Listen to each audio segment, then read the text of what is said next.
बिस्मिल्लाहिर्रहमानिर्रहीम। अस्सलाम वालेकुम नादरीन, आप यूट्यूब और फेसबुक चैनल देख रहे हैं। मैं राना उज़ैर हूं। नादर काम यूं लग रहा है कि जैसे इस्टेब्लिशमेंट ने खुलकर खेलने का फैसला कर लिया है और अब जीरो टॉलरेंस की पॉलिसी अपनाए जाने की तरफ जीएचक्यू तेजी से बढ़ता हुआ नजर आ रहा है, जिसमें इमरान खान साहब को न सिर्फ माइनस करना है बल्कि हमेशा के लिए इमरान खान का सियासत से पत्ता साफ करना है। मैं कुछ बड़ी खबर लेकर आपकी खिदमत में हाजिर हुआ हूं जिसने आज सबको हिलाकर रख दिया है और पाकिस्तान दोबारा से 1999 और 2000 की तारीख दोहराने जा रहा है। सबसे पहली खबर पर जनाब आज हमने बात करनी है कि जनरल आसिम मुनीर पाकिस्तान के आर्मी चीफ, पाकिस्तान के सिपह सलार, वो चीफ मार्शल लॉ एडमिनिस्ट्रेटर लगने जा रहे हैं। और ये दावा मैं नहीं कर रहा या मैं कोई खबर आप तक नहीं पहुंचा रहा, बल्कि ये दावा जो है वो जीएचक्यू के कासिद ने खुद कर दिया है, खुद इस खबर का भांडा फोड़ दिया है। आइन खत्म होने जा रहा है, पाक फौज ने मुकम्मल तौर पर कंट्रोल हासिल कर लिया है। यह खबर मैंने आपके सामने रखनी है, वो वीडियो क्लिप भी आपके सामने चलवाना है ताकि आपको अंदाजा हो सके कि साल 2024 के शुरू में कौन सा बड़ा प्लान है जो कि एग्जीक्यूट करना है। इस हवाले से बड़ी इंपॉर्टेंट डिटेल्स हैं, वो जनाब मैंने आपके सामने रखनी है। और दूसरी खबर के आते ही इमरान खान साहब जो हैं उनके खिलाफ भी आज बहुत बड़ा हुक्म जारी हो चुका है। और इस्लामाबाद हाईकोर्ट से कौन सी बुरी खबर आज खान साहब के लिए आई है और ये इस्टेब्लिशमेंट का वाज़ेह पैगाम आज जेल में कप्तान को पहुंचा दिया गया है, इस पर बात करनी है। जनरल बाजवा साहब जो हैं उनकी वीडियो वायरल हो चुकी है और वो दुबई में क्या करते हुए पकड़े गए हैं, ये तमाम तर डिटेल्स हैं वो मैं आपके सामने रखूंगा। लेकिन अगर आपने चैनल को सब्सक्राइब नहीं किया, चैनल को सब्सक्राइब कर लें, बेल आइकन को दबा दें, आने वाली तमाम तर अपडेट्स आपकी खिदमत में बर वक्त पेश होती रहें। नादर काम, सबसे पहले आपके तक ये खबर पहुंचाना चाहता हूं कि कल रात जो आपने देखा कि पेट्रोल की कीमत में वाज़ेह कमी का ऐलान किया गया, तकरीबन 40 रुपए फी लीटर पेट्रोल सस्ता कर दिया गया है। तो जनाब आज वही सारा कुछ हो रहा है कि जो कुछ करना है वो आर्मी चीफ साहब कर रहे हैं, जो क्रेडिट देना है वो आर्मी चीफ साहब को देना है क्योंकि वो इस वक्त पाकिस्तान को फ्रंट से लीड कर रहे हैं। तो कुछ आज ऐसा ही फवाद चौधरी साहब ने किया है। उन्होंने कहा है कि फवाद चौधरी पेट्रोल की कीमत में तारीखी कमी का क्रेडिट आर्मी चीफ और निगरान वज़ीर आज़म को जाता है। आर्मी चीफ और निगरान वज़ीर आज़म के इंतजामी इक़दाम की वजह से डॉलर सस्ता होने के बाद अब पेट्रोल की कीमतों में भी 12% कमी हुई है। यह तारीख की सबसे बड़ी कमी है। यानी कि आर्मी चीफ जिसका काम ये सब कुछ नहीं बनता, उसको आइन जो है वो इसकी इजाजत देता है कि वो मुल्क का दिफा करें, वो इंतजामी मामलात के अंदर अमल दखल नहीं कर सकते, वो सियासत के अंदर अमल दखल नहीं कर सकते। इस चीज का हलफ लेकर, ओथ लेकर वो पाकिस्तान के आर्मी चीफ बने हैं। 22वें ग्रेड का ऑफिसर जो है वो मुल्क के इंतजामी मामलात नहीं चला सकता, वो कि जनाब उसने तो या उस वक्त की हुकूमत चलाएगी या वज़ीर आज़म चलाएगा। यानी कि वो बातें दुरुस्त साबित हो रही हैं जो इमरान खान साहब अपने दौर में किया करते थे कि मेरे पास इक़्तिदार तो था लेकिन इख्तियारात नहीं थे, ताकत किसी और के पास थी। और उस वक्त आर्मी चीफ जनरल कमर जवेद बाजवा साहब थे। अब आप यहां से अंदाजा लगा लें कि मुल्क को इस वक्त चला कौन रहा है और मुल्क की असल बागडोर किसके हाथ में है। अब दूसरी जानिब पाकिस्तान मुस्लिम लीग नवाज के तहयात कायद उम्मीद है पाकिस्तान वतन वापस आ रहे हैं, लेकिन इस्टेब्लिशमेंट जो है वो नवाज शरीफ पर यकीन करने को तैयार नहीं है। मैं आपको पहले बता चुका हूं कि नवाज शरीफ के नाम पर जो लगा काटा है वो किसी सूरत जो है वो मिट नहीं सकता। तो शाहिद खान अब्बासी साहब जो हैं वो चौधरी निसार के दरमियान, इन दोनों के दरमियान एक बहुत अहम मुलाकात होने जा रही है। चौधरी निसार साहब भी इस्टेब्लिशमेंट के बहुत बड़े एसेट रहे हैं और खान अब्बासी साहब जो हैं वो भी प्रो इस्टेब्लिशमेंट अपनी सियासत करते हैं। तो जनाब इन दोनों की ये मुलाकात होना और नवाज शरीफ की वतन वापसी से अगर आप इसको जोड़ें तो नून लीग में एक बहुत बड़ा फॉरवर्ड ब्लॉक बनने जा रहा है और पाकिस्तान मुस्लिम लीग नवाज को एक बहुत बड़ा डेंट पड़ेगा। और इस मुलाकात के बाद बहुत सी चीजें आपके सामने खुलकर भी सामने आएंगी। मुलाकात में आइंदा के लाए अमल पर मुशावरत की जाएगी और सियासी रहनुमाओं का चौधरी निसार को सियासी महाज पर मुतारिक होने का मशवरा जो है वो भी दिया गया है। तो चौधरी निसार साहब की क़यादत के अंदर हो सकता है कि एक नई जमात वो जनाब इंट्रोड्यूस हो जाए और ये मुलाकात जो है वो जल्द हो सकती है। और लीगी रहनुमाओं ने चौधरी निसार को ये मशवरा दे दिया है कि मौजूदा हालात में आपको खामोशी तोड़ना होगी। चौधरी निसार किसी सियासी जमात का हिस्सा बेशक ना बने, आज़ाद हैसियत ही बरकरार रखे, मैदान छोड़कर सियासी इंखिलाफ पैदा करना किसी सूरत दानिशमंदाना फैसला नहीं है। तो जरा ये बताते हैं कि चौधरी निसार ने कहा है कि सियासी हालात से लानी नहीं हूँ, गहरी नजर है। तो जनाब वो एक ऑलरेडी शाहिद खान अब्बासी साहब एक अलग सियासी जमात बनाने का इंतजाम दे चुके हैं। तो हो सकता है एक नई सियासी जमात जो है वो भी इंट्रोड्यूस हो जाए और फिर जनाब दूसरी जानिब सनम जवेद साहिबा और दीगर मुल्जिमान जो है उनको जुडिशियल रिमांड पर भेज दिया गया है और उस पर 14 रोज की तौसीह कर दी गई है और मुल्जिमान को दोबारा 30 अक्टूबर को अदालत में पेश करने की हिदायत जो है वो जारी कर दी गई है। अब ये सारी खबरें जनाब मैंने आपके सामने रखती हैं, लेकिन जो इस वक्त की टॉप स्टोरीज हैं वो इस वक्त बहुत इंपॉर्टेंट हो चुकी हैं। सबसे पहले आपको जनरल बाजवा साहब की तरफ भेजा देता हूं कि पाकिस्तान के साबिक आर्मी चीफ, पाकिस्तान के वो जनरल जिसने रजीम चेंज ऑपरेशन किया और जनाब उसने अमेरिका के साथ मिलकर एक साजिश की और इमरान खान साहब की हुकूमत का तख्ता उल्टा। ये बच्चा ये बात जानता है जनरल बाजवा साहब के हवाले से, और जनरल बाजवा किस जो है वो जाती हैसियत में वो किस तरह के शख्स है वो सब कुछ आप जानते हैं कि उन्होंने पाकिस्तान के साथ किस तरह की गद्दारी की है, इसराइल के साथ ताल्लुकात को इस्तवार करना, वो इसके बहुत सारे फवायद नुमाया करते थे सहाफियों को बुलाकर।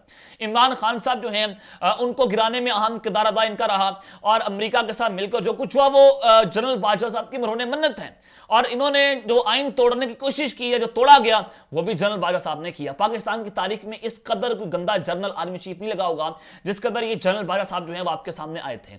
अब जनाब इनकी वीडियो जो है वो वायरल हुई है दुबई में एक शॉपिंग मॉल में, ये जनाब जो है वो शॉपिंग कर रहे हैं अपनी फैमिली के साथ। मैं आपको ये वीडियो दिखाना चाहता हूं कि दुबई में किस कदर लोग इनको देखकर इन लोगों के जज्बात ऊपर जाते हैं और इससे आपको अंदाजा लगाना होगा कि पाकिस्तान की आवाम इस वक्त कहां पर खड़ी हुई है कि ये लोग जहां पर भी जाते हैं लोग उनको गालियां दे रहे हैं, लोग इनको जनाब बुरा भला कहते हैं, लोग इन पर कीचड़ उछालते हैं क्योंकि इन्होंने पाकिस्तान के साथ गद्दारी की है।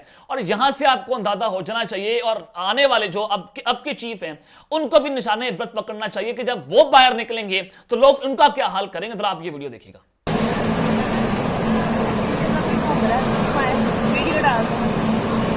बाजवा साहब दुबई मॉल फैमिली के साथ शॉपिंग करते हुए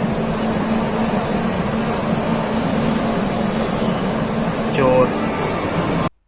तो जी आपने जनरल बाजवा साहब की ये वीडियो जो है वो देख ली है जिससे आपको बहुत सी चीज़ें जो हैं क्रिस्टल क्लियर हो गई हैं कि दुबई में जाकर ये लूट मार मचाने वाला और इन 3 सालों में अरबों के एसेट बनाने वाला जनरल बाजवा आज दुबई में यशियां कर रहा है। पाकिस्तान को इस आग में धकेलने वाला जनरल बाजवा दुबई में रंगे हाथों पकड़ा गया है।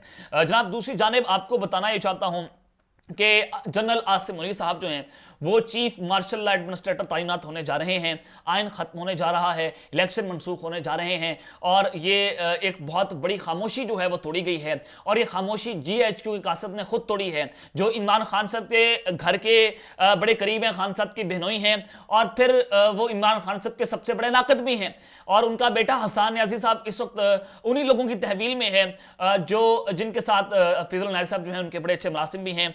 तो ये हफीजुल न्याजी साहब ने बहुत बड़ा दावा किया है कि पाक फौज मुकम्मल कंट्रोल हासिल करने जा रही है, न सिर्फ पाक फौज बल्कि जनरल आसिम मुनीर पाकिस्तान के चीफ एग्जीक्यूटिव बनने जा रहे हैं। सबसे पहले मैं आपको ये वीडियो क्लिप सुनवा देता हूं, आपको अंदाजा हो जाएगा कि आइंदा आने वाले चंद महीनों के अंदर, चंद महीने भी आप ना कुछ कहें बल्कि 30-35 दिनों में पाकिस्तान की सियासत का पांसा पलटने जा रहा है और फैसल वाडा साहब भी ये बात कर चुके हैं कि 30-35 दिनों में जमहूरियत तो रहेगी लेकिन निजाम जो है वो खत्म हो जाएगा और उसके बाद हफीजुल न्याजी साहब का ये दावा करना उससे आपको डॉट से डॉट कनेक्ट करें फिर आपको अंदाजा हो जाएगा कि अब चीजें किस जानिब जा रही हैं। जरा आप ये वीडियो क्लिप सुनिएगा और आपको चीजें बड़ी वाज़ेह हो जाएंगी। बड़ा कौन जनरल आसिम मुनीर या नवाज शरीफ साहब? और मेरा ख्याल है कि जनरल आसिम मुनीर साहब जो है मुझे यूँ लगता है कि जनवरी फरवरी के बाद वो जो है बाकायदा तौर पे शायद पाकिस्तान के चीफ एग्जीक्यूटिव बन जाएं या सरबराह बन जाएं। तहरीक इंसाफ के खात्मा बिल खैर के बाद जो कि लगता ही है कि उनका बिल्कुल वजूद जो जितना होगा वो एस्टेब्लिशमेंट की जो वजूद बच जाएगा इलेक्शन के लिए वो एस्टेब्लिशमेंट की ही मरहून मेहनत होगा और बाकी जो है ज़ाहिर है कि वो बिल्कुल ही तबई उम्र पूरी करके जा चुका होगा। और इमरान खान साहब का कम अज़ कम 2024 के इलेक्शन में और हो सकता है कि 2029 के इलेक्शन में भी कोई रोल नहीं है, लेकिन 2024 के इलेक्शन के ऊपर फिर सवाल है कि होंगे। अभी तक तो यही है कि जी होंगे, लेकिन जिस तरह जो मामलात को सुलझाया जा रहा है, इकॉनमी को ठीक किया जा रहा है, वो आसान काम नहीं है, बहुत ही जान जोखिम काम है। जनाब आपने हफीजुल न्याजी साहब का ये वीडियो क्लिप जो है वो सुन लिया है। जिसमें वो ये कह रहे हैं कि जनरल आसिम मुनीर जो हैं फरवरी 2024 में पाकिस्तान में बराह रास्त हुकूमत करेंगे, वो चीफ एग्जीक्यूटिव होंगे। और यानी कि चीफ एग्जीक्यूटिव का मतलब है वो चीफ मार्शल एडमिनिस्ट्रेटर बन जाएं, जहां मुशर्रफ के तर्ज पर जनाब वो इमरजेंसी लगा दें, बजाय एक सियासी हुकूमत को लाकर वो खुद पाकिस्तान के हालात जो हैं उसको कंट्रोल करें, जैसे वो अब कर रहे हैं निगरान हुकूमत के दौर में। और अब वो इकॉनमी को डायरेक्ट देख रहे हैं, फर्स्ट से पाकिस्तान को लीड कर रहे हैं। तो जनाब इससे चीजें बड़ी वाज़ेह आज हो गई हैं कि जनरल आसिम मुनीर जो है वो किस किस्म की सोच रख रहे हैं। और ये भी सोच है, यानी कि वो ये भी सोच रहे हैं कि इमरान खान ना सिर्फ 2024 में बल्कि वो 2029 का इलेक्शन भी नहीं लड़ेंगे और उनको सियासी मैदानों से आउट कर दिया जाएगा। और अब वो जनरल आसिम मुनीर पाकिस्तान के बादशाह हैं, ये जनरल हफीजुल्लाह साहब का कहना है। अब इट मींस के अगर 2029 में इमरान खान साहब इलेक्शन नहीं लड़ेंगे तो 10 साल के लिए, कम से कम 10 साल के लिए पाकिस्तान में इमरजेंसी लगने जा रही है। और ये अब पाकिस्तान खतरनाक दुराहे पर है और ये वही 2000 वाली सूरत हाल। और फिर मुशर्रफ साहब से जब पाकिस्तान नहीं चला था उसने बड़ा जोर लगाया, तो उसने चार्टर ऑफ डेमोक्रेसी की नवाज शरीफ और बेनजीर को इकट्ठा बिठाया। फिर वही जनाब सारी सूरत हाल आपके सामने थी कि सिविलियंस को हुकूमत जो है वो देना पड़ी थी। यानी कि मार्शल लॉ के दौर में पाकिस्तान जो है वो ज्यादा तरक्की पाकिस्तान ने नहीं की, बल्कि पाकिस्तान को उल्टा नुकसान हुआ है। और अब पॉलिटिकल डायनामिक्स बिल्कुल तब्दील हो गई हैं, अवाम जो है उसमें शऊर है, सोशल मीडिया का दौर है, तो अब ये करना इतना आसान जो है वो नहीं होगा। तो दूसरी जानिब इमरान खान साहब जो हैं उनके खिलाफ जो है एक बहुत बड़ा फैसला आज आ चुका है और इमरान खान को साइफर केस में जेल समाअत के खिलाफ रिलीफ ना मिल सका। आज इस्लामाबाद हाई कोर्ट ने अपना जो है वो महफूज फैसला सुना दिया है। इमरान खान साहब जो है उनकी साइफर केस की जेल में समाअत की दरख्वास्त जो है उसको मुस्तरद कर दिया गया है। साइफर केस की समाअत कल जेल में होगी। तहरीरी फैसले में यह कहा गया है कि जेल ट्रायल सिक्योरिटी के हवाले से दरख्वास्त गुजार के हक में है, बजाय जेल ट्रायल के मामले पर कोई बदनीयती जाहिर नहीं आई। और इमरान खान अपनी सिक्योरिटी के हवाले से मुतअद्दिद बार खदशात का इजहार भी कर चुके हैं, तो लिहाजा वो उनका ट्रायल जेल के अंदर होगा। इस कदर कॉन्शियस है इमरान खान साहब की जान को लेकर इस्लामाबाद हाई कोर्ट वाले कि इमरान खान साहब की जान को खतरा है तो जेल ट्रायल होना चाहिए और उनको जनाब अदालत के अंदर पेश नहीं करेंगे। अब इससे चीजें वाज़ेह हो रही हैं कि एस्टैब्लिशमेंट ने अपना पैगाम कहां पर पहुंचा दिया है कि इमरान खान साहब जो हैं वो बिल्कुल बाहर नहीं निकलेंगे, उनको लंबे अरसे के लिए जेल के अंदर रखना है, अदालतें उनको इंसाफ नहीं देंगी और मैं आपको लिख कर देने के लिए तैयार हूं। यही इस्लामाबाद हाई कोर्ट नवाज शरीफ को हिफाजत जमानत दे देगी।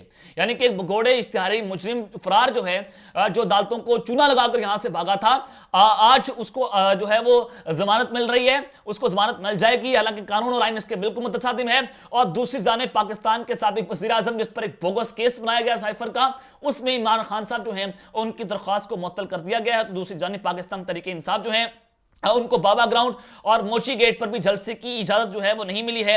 और लाहौर हाई कोर्ट ने जनाब ये दरख्वास्त बगैर किसी वजह के गैर मुअय्यना मुद्दत तक मुलतवी कर दी है। तो ये इस्टेब्लिशमेंट का फैसला है कि पाकिस्तान तहरीक इंसाफ का मुकम्मल तौर पर खात्मा करके अब वो डायरेक्ट जो है वो पाकिस्तान पर रूल करने जा रही है। तो अब तक के लिए अपना ख्याल रखिएगा और इस ख्याल रखने लाने के बाद पाकिस्तान जिंदाबाद।